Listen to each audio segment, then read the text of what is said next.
Je m'appelle Abderrahmane Cheikh, connu sous le nom de Cheikh MC. Je suis artiste rappeur et engagé, mais je préfère dire tout simplement artiste rappeur parce que ça va de soi. Pour moi, un artiste doit être engagé quelque part. J'ai choisi de rester au pays, travailler dans le sens où j'estime que ma chanson et ma présence sur scène aux Comores contribuent au changement de mentalité, parce que je considère que c'est la première maladie du pays, c'est la mentalité de son peuple. Et je suis aussi producteur. J'ai créé un label de production qui rassemble plusieurs jeunes pour leur donner les moyens de faire les premiers pas dans la musique, en souhaitant que par la suite ils auront la chance de faire des carrières comme moi ou comme les autres ou mieux. On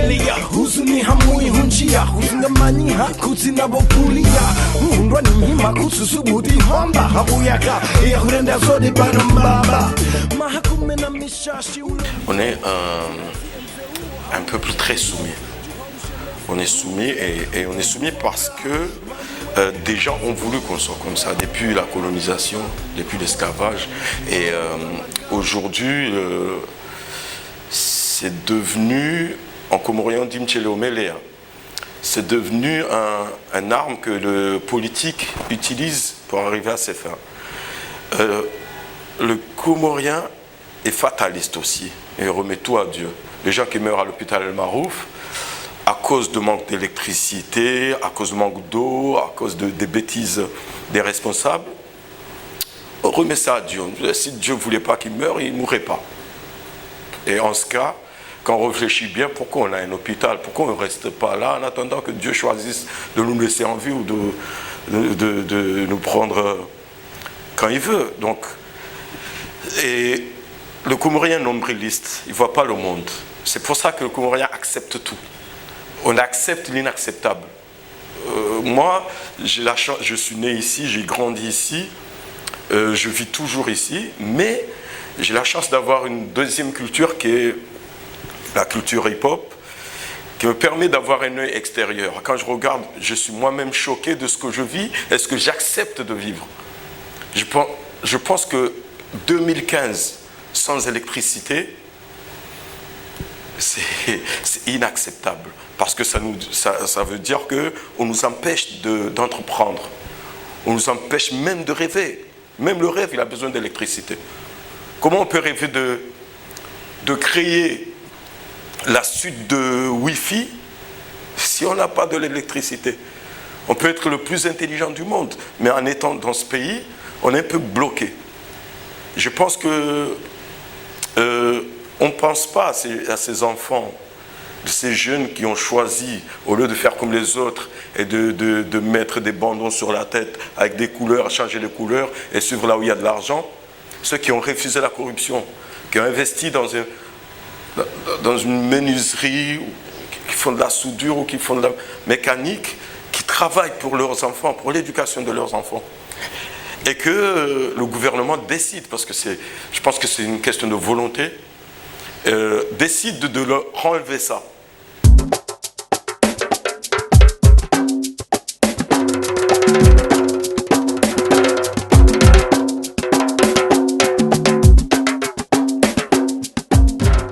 Les conditions de liaison entre les îles fait que, déjà pour moi, il est en juin, c'est cher. En Mayotte, c'est encore pire. Et puis, il y a des histoires de visa en plus. Le manque de médias qui rassemblent, des médias nationaux qui sont diffusés partout. Je pense que même la télé et la radio nationale ne sont pas écoutées partout. En tout cas, je ne connais pas beaucoup de gens qui écoutent ici. Je sais que c'est la même chose là-bas. Il n'y a que des radios locaux. Font que on a du mal à rassembler, on a du mal à s'écouter entre nous et partager. Moi, j'ai la chance d'être écouté un peu partout, ce qui me permet d'aller faire des concerts à Mayotte, en juin, à Moélie, et ici. Mais on est un peu... Nous, on dit qu'on est défavorisés, mais les autres îles, en juin et Moélie, c'est encore pire. Donc c'est dur là-bas de travailler professionnellement dans le milieu de la musique, malgré l'amour des habitants pour la musique. C'est vraiment difficile, c'est des conditions difficiles qui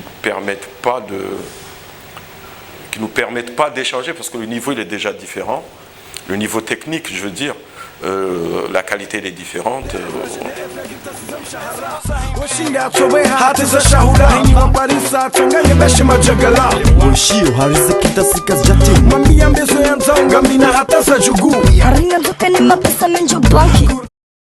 Si, moi j'ai été finaliste en 2010. J'étais finaliste, d'ailleurs j'en étais très fier parce que parmi les plusieurs centaines de candidats, j'étais parmi les 10 sélectionnés. Après c'est élection et jury, il fallait choisir entre 10 et je ne l'ai pas eu.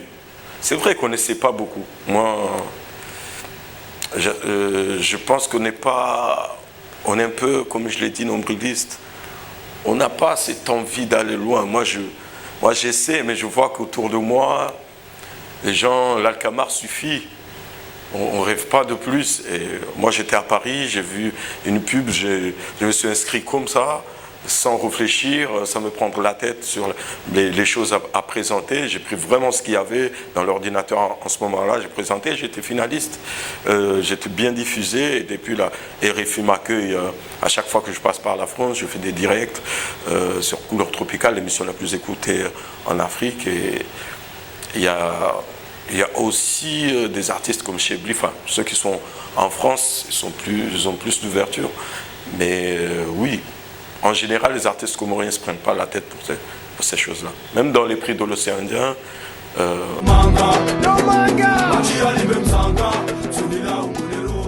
Quand on a à se comparer avec les autres, avec les Malgaches ou les Réunionnais, les Mauriciens, ça décourage. On n'a pas envie d'affronter.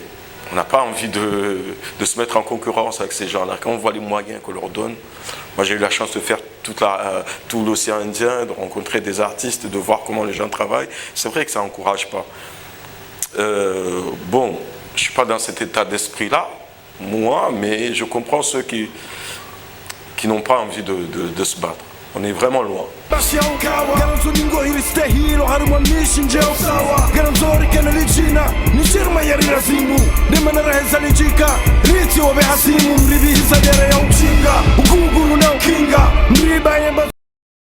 Oui, sûrement, mais ça a toujours été le cas.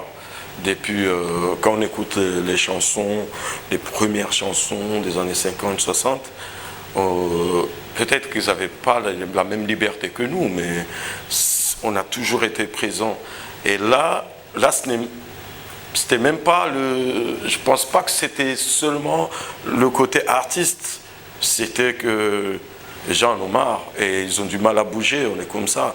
Et quand il y a une personne qui essaie de bouger et qu'on l'enferme vraiment pour rien, les gens ont ressenti cette envie de réagir pour montrer qu'il n'est pas seul. On pense la même chose que lui. Et c'est un geste de solidarité. J'ai vu que les artistes se sont mobilisés, mais les intellectuels aussi. Les jeunes, de partout, ils ont arrêté une cinquantaine de jeunes le même soir, à Moroni. Et les radios, les journalistes, à part à Loatoan, tous les journaux ont mis ça à la une. Et moi, ça faisait partie de mes objectifs. Je pensais faire ça, utiliser ma notoriété pour m'afficher, prendre le risque, pour montrer aux gens que c'est possible, qu'on a le droit. Montrer aux jeunes qu'en fait, on a le droit d'exiger, on a le droit de demander mieux. Et de ce côté-là, je pense que le message il est bien passé.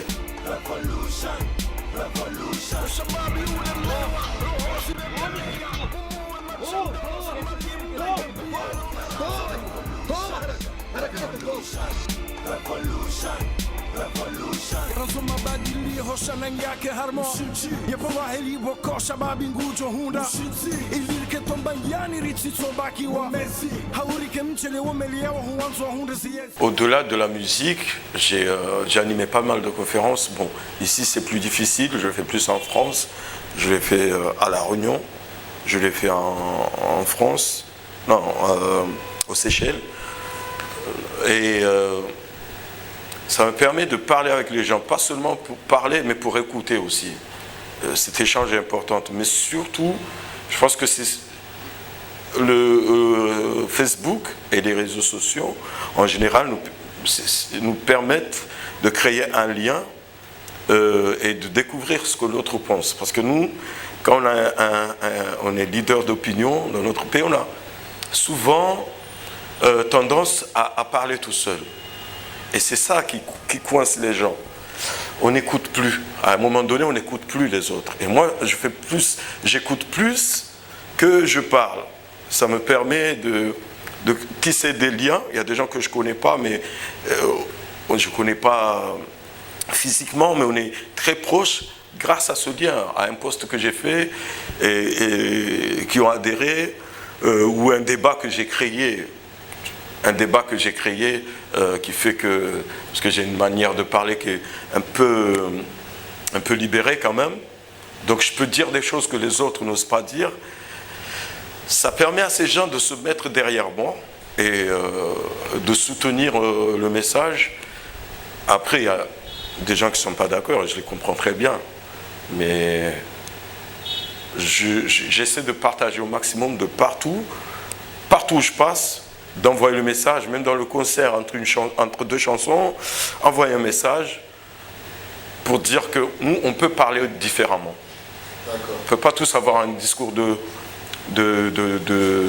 caddie ou de notable.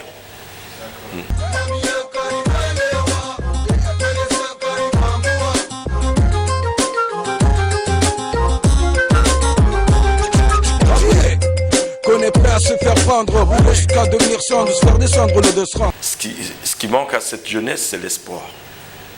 À un moment donné, c'est dur d'avoir de l'espoir dans ce pays. C'est dur de croire qu'il y a un changement possible. La plupart des jeunes, ils sont là en attendant que les prochaines élections les placent dans un poste où ils n'auront pas travaillé, où ils seront payés, même s'ils n'ont pas d'électricité pour travailler, ils seront quand même payés, ou en tout cas ils devront de l'argent à quelqu'un, au gouvernement, ou c'est ça l'espoir. On croit qu'à l'argent. Entreprendre pour être riche dans 10 ans, c'est dur parce qu'on se dit oui, si je fais ça, le prochain gouvernement qui arrive peut tout changer, ça fait partir en vrille, on peut tout perdre. Les gens, les jeunes n'entreprennent pas, qu'ils n'ont pas l'intelligence nécessaire, pas qu'ils n'ont pas l'ambition, mais l'espoir. Ils préfèrent partir. Préfèrent partir pour la sécurité. Et les plus instruits attendent qu'un poste se libère aux Nations Unies, Union européenne, quelque part où ils auront la sécurité pour aller travailler. Parce que contribuer à un développement dans ce pays, pour la plupart des jeunes Comoriens, c'est perdu d'avance. Et c'est ça le mal de ce pays. Et c'est ça le pire qu'on nous a fait. Au-delà de l'électricité, de la santé, de tout ça, faire en sorte que la jeunesse ne croit plus au changement, c'est un crime. Et notre travail, c'est justement de sensibiliser pour dire que c'est possible. Si on se bat, il y aura quelque chose au bout. Et mettre en avant les quelques jeunes qui ont cru et qui ont réussi. Faire des connaissances que les jeunes ont, un outil de développement, mais pas des engins politiques, de manipulation politique. Hari wala waridhulumu jana, wafungwa wafungulwa mkini warume tena. Hari wala wanzauzi majana, wanzauri kutuwe rigengadio la yengazija. Hari kwa mwe sharia shoshema, ria voti ria mbari voti ngutso shirema. Hari zafayeza mire ya zibalo, ema pesa ya dawa hashe, wale ya barwa. Hamdani hanyungi hoje, hamjini hanyungi hoje. C'est dur à dire. Dans notre culture déjà, dans la famille, dans la maison, c'est la femme qui agit, dans les champs pareil. Maintenant, dans la société actuelle, les foyers, tous les œuvres collectives, c'est la femme qui est devant. Maintenant, moi, j'en veux un peu à cette femme qui accepte d'être derrière l'homme, malgré tout. On a les mêmes ouvertures niveau éducation, mais on n'a pas les mêmes ouvertures niveau travail. Il y a combien de femmes qui se démarquent? J'ai 2-3 femmes dans ma tête qui d'ailleurs, je suis en train de faire un texte sur ça. Mais quand je vois ces femmes agir et qui me font plaisir, je me dis pourquoi pas tout le monde? Pourquoi pas toutes les femmes? La femme est pour moi, n'arrive pas à trouver sa place dans ce pays. Les hommes ne laissent pas la place, surtout la classe, la notabilité ne permet pas à la femme d'avoir sa place ici. Et là, j'ai l'impression que la femme l'accepte un peu.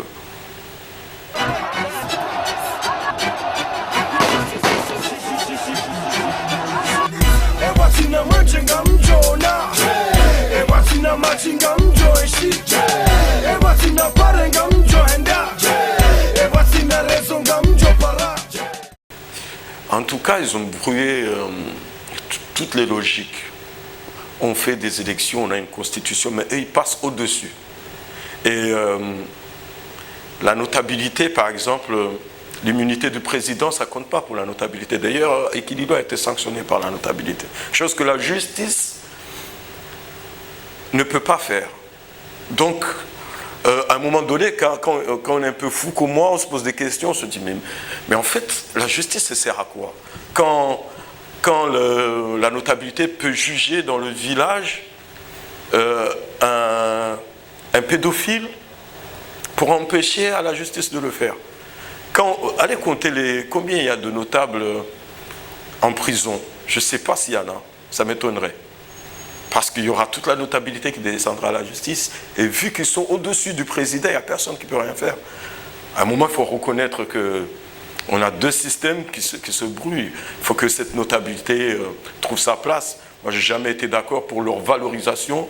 Quand tu vois des intellectuels, des gens qui ont fait des choses pour le pays, des gens qui se battent pour développer ce pays, seront derrière le mec qui a hérité de beaucoup de terrain, qui a fait 2-3 grands mariages de ses enfants, de ses petits-enfants. C'est lui qui est valorisé. Valorisé pour des raisons matérielles. Donc le cerveau, nos cerveaux, ils ne servent à rien. Et du coup, c'est le rêve de toute la jeunesse comorienne. C'est d'être à sa place, là. Et donc, ils n'ont pas besoin de faire des études pour être à cette place-là. Et comme il n'y a plus de champs à hériter, il faut trouver une place dans le gouvernement. Ils vont piller pour aller faire le grand mariage. Et nous, on ira, on applaudira, alors que c'est à cause de lui qu'il y a des morts, que nos enfants meurent à l'hôpital El Marouf. Donc, le criminel est au Comores, que ce soit pour les morts de l'hôpital El Marouf, ou ceux qui meurent entre Anjouan et Mayotte, la France a des responsabilités, ok, mais le gouvernement comorien et tout ce système de notabilité les a poussés à mourir. Donc, pour moi, quand je parle de révolution, c'est qu'on a les morts de la révolution, mais c'est le changement qu'on n'a pas. On a peur de mourir, mais en fait on meurt. On meurt parce qu'ils nous tuent.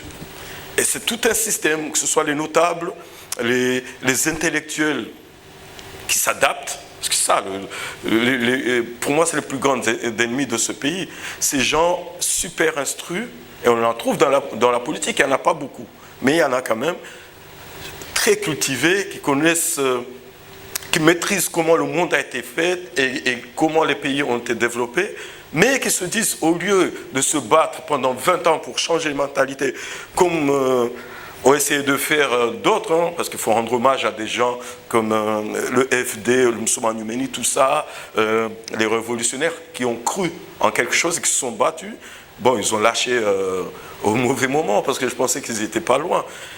Et tu vois, ces intellectuels qui arrivent, qui sont en France, qui font les gros travail pour construire la France, pour construire le Sénégal, pour le Maroc, mais quand ils arrivent aux Comores, ils s'adaptent. Nous, on ne s'adapte pas à ça, mais les intellectuels s'adaptent au système. Ils font le grand mariage, mettent le marouma, ils parlent en tant que notables. Mais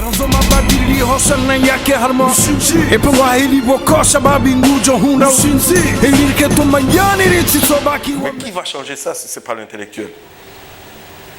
Qui va refuser ça? Pourquoi on fait 10 ans d'études si c'est pour faire ça?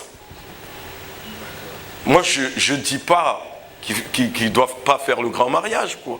Mais j'ai l'impression que la plupart d'entre eux le font pour avoir une place dans la société. Ça ne suffit pas d'être un intellectuel, oui. Mais c'est à l'intellectuel de nous changer, de faire son rôle d'intellectuel pour changer les mentalités. Mais pas de ranger ses livres et de plonger dans ce... Parce que le Comorien est un peu... Peut-être que je suis un peu dur, mais des fois quand j'observe bien, je me dis, on est un peu aveugle. Pour éviter d'affronter nos problèmes, on ferme les yeux. Pour éviter de trouver des solutions qui sont en profondeur, on reste en surface. Et qui va changer les choses? La révolution que je prône, c'est justement ça.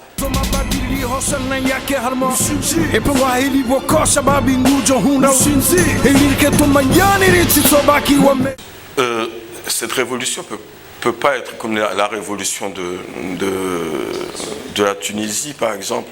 C'est pas adapté. On est différent à tout point de vue.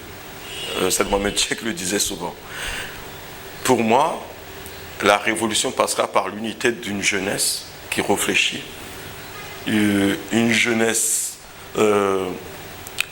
qui souhaite un changement et qui va être prêt à se battre sur tous les terrains. Par exemple, pour les histoires de Comores Telecom, l'escroquerie de Comores Telecom, que ne permettent pas à Comores Telecom d'aller jusque-là, qu'on ne permette pas à la Mamoué de continuer à nous faire des discours sur le ramadan prochain. Chaque année, nous disent le ramadan prochain. Un président de la République promet un seul mois d'électricité au peuple. Il n'a même pas été capable de le faire, même pour l'Aïd. Et nous, on l'accepte. Donc nous, ce qu'on doit faire, nous qui avons une voix, allons vers cette jeunesse. Essayons de rassembler. Essayons de briser ces frontières qui se construisent entre village et village, entre quartier et quartier, qui font que on ne se parle plus.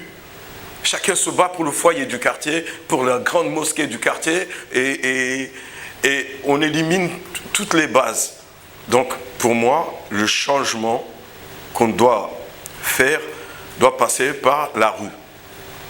La rue, mais une jeunesse qui se rassemble avec des idées et qui se bat pour aller vers l'avant, et si possible, éviter le sang, parce qu'on en perd déjà le sang. On se bat justement pour ceux qui ont peur de la révolution. On dit que justement la révolution doit venir pour arrêter ce génocide qui se passe entre Anjouan et Mayotte, pour arrêter les crimes de l'hôpital El Marouf, pour empêcher les gens d'accoucher dehors à l'hôpital El Marouf, à cause d'une histoire de câble qui coûte 22 000 €. Tuer tous ces enfants pour ça. Faire en sorte que sensibiliser le peuple pour qu'il soit plus sensible à ça. Le peuple pleure plus pour un mariage annulé que pour 20 personnes qui sont assassinées. La pédophilie, toutes ces choses-là sont venues nous pervertir. On ne ressent plus rien, on est anesthésié, on ne ressent plus rien. La seule chose qui nous donne des émotions, c'est le grand mariage. Je ne prétends pas avoir le savoir de changer les choses. Mais moi, mon rôle, c'est de faire appel justement à ces gens qui ont ce savoir et venir nous rassembler pour créer un autre pays, une autre façon de voir, un autre système. C'est un travail de longue haleine. Il ne faut pas, dans un an, nous dire qu'on est déçu parce que ça n'a pas changé. C'est un travail qui doit durer 20, 30 ans. Et c'est justement là qu'on a besoin des très jeunes pour porter ce drapeau-là. Shimanga inu mahaminji kajaran siujipanga hunjulia fedha nyingi mwanzo ifemtanga na simaza nisomshinji nezenkuraza jumbala dari na mafiji shamjomba harenge habe hambe zahirimu halisema rengwe fatima hamgulumu na engutso handalwa ambachi hoditilwa si halengo tuilela hasalama inshallah fatmange wa safari ya shiona shoya tuma roni ngufurahi wala kabati tuhuma hawasuli haundutumku. Ce que je pourrais leur dire, c'est d'abord le besoin. De quoi a besoin l'enfant, le cousin qui est au pays? De frigo, alors qu'on n'a pas de courant. Non, on a besoin de savoir. On a besoin que vous, qui allez à l'université à l'étranger, ramenez le savoir au pays.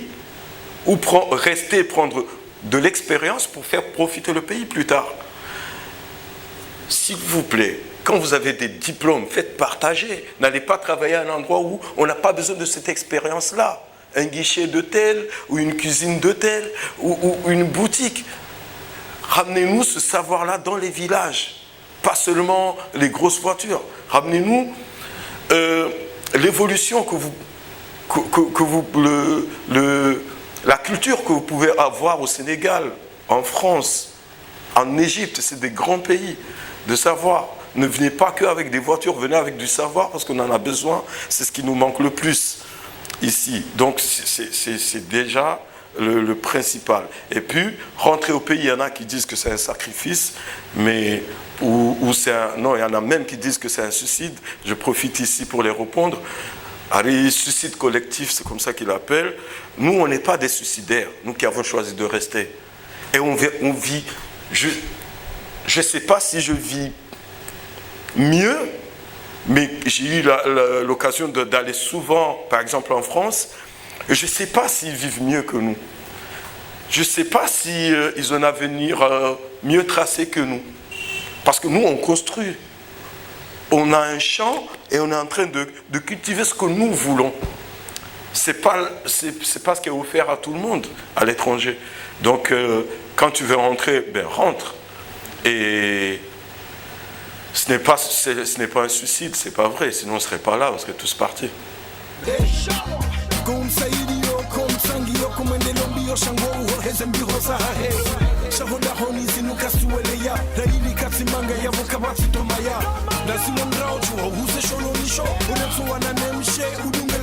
C'est peut-être parce que justement ils ne sont pas venus.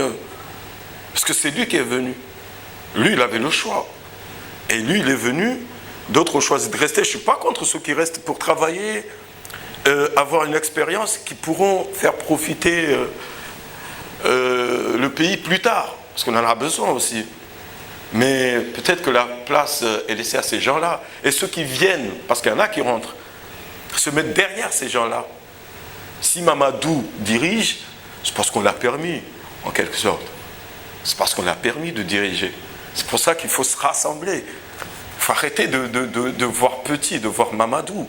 C'est trop petit. Il faut voir un avenir où nous, on va prendre le devant, on va parler au peuple. Petit à petit, le peuple va nous écouter. À un moment donné, quand ils nous écouteront, nous, ils comprendront les mensonges des autres. Quand la vérité, quand on se dit que la vérité, c'est nous. On dit c'est nous. Oui, on a la vérité. Mais on laisse le mensonge en attendant. Pourquoi on ne vient pas peser le pour et le contre pour changer les choses? Le changement, ce n'est pas demain. C'est ni 2016, ni 2021, ni... Non. Le changement, il est loin. Le changement aura lieu 20 ans après le jour où on prendra conscience qu'il faut qu'on se construise, qu'on ait un mouvement, qu'on éduque le peuple sur la culture politique, pour qu'après, les gens nous écoutent. En attendant, le peuple écoute l'argent. C'est tout ce qui lui est offert.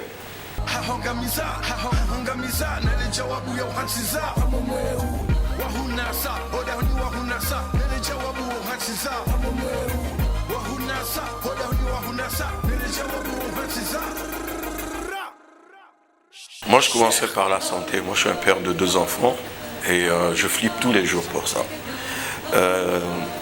Je pense qu'on doit aller vers le privé. Une grande partie de l'argent de la diaspora qui vient aux Comores, mis à part l'argent qui part à Dubaï pour acheter les produits qu'on consomme dans le grand mariage, le reste va à Madagascar, dans les hôpitaux de Madagascar, les hôpitaux privés, la plupart du temps, de Madagascar, de Tanzanie et d'autres pays de la région. Et si on investissait sur un hôpital privé, un vrai, et si cet argent était canalisé sur un système d'assurance pour protéger la famille qui est au pays? Au lieu qu'on t'appelle pour envoyer 1 000 € parce que ta cousine a une entorse, tu payes une assurance qui protège ta cousine toute l'année, de 1. faire en sorte que cet argent, parce qu'on sait qu'il y a de l'argent déjà, cet argent reste au pays. Faire en sorte que nous, le peuple le plus méprisé au monde, parce que moi j'étais parti à l'hôpital à Madagascar en temps de guerre là-bas. Et j'ai vu comment on respecte un peuple, même en temps de guerre. Et nous, on peut parler de la paix, de ça, mais nous on est le peuple le plus méprisé. Tu n'as qu'à faire un tour à l'hôpital El Marouf pour voir. Donc, on doit prendre les choses en main, hors du système, en privé, pour faire en sorte qu'il y ait du taf, du travail pour ces jeunes qui sortent de l'université, de l'école de santé, faire en sorte que ces jeunes qui sont à l'étranger, qui rentrent, une plateforme qui les attend, faire en sorte que cet argent reste au pays et investi. Donc ça, c'est une urgence. Je pense que les spécialistes réfléchiront mieux plutôt, et pourront proposer quelque chose de consistant. Moi, c'est une idée comme ça, je suis qu'un artiste. Et c'est quelque chose qui me touche. Je n'accepte pas ce qu'on vit. Je ne peux pas l'accepter. J'ai l'impression de devenir fou quand je réfléchis. Et les autres, c'est pareil, sauf que la plupart ont arrêté de réfléchir. Ça casse trop la tête, ils vivent mieux sans réfléchir.